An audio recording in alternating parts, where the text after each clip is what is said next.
Here on the Lazy K Homestead. It's wintertime here on this mountain.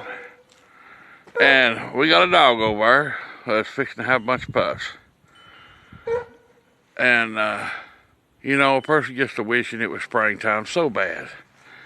You know? So, I took it upon myself to act like it was springtime and fire up my old charcoal grill. Look at there. Good old hamburgers.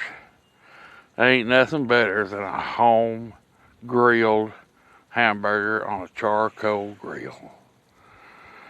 So I just thought I'd show you what I was doing today. And I think Denise is in there cooking something on the stove. And we'll talk to you later.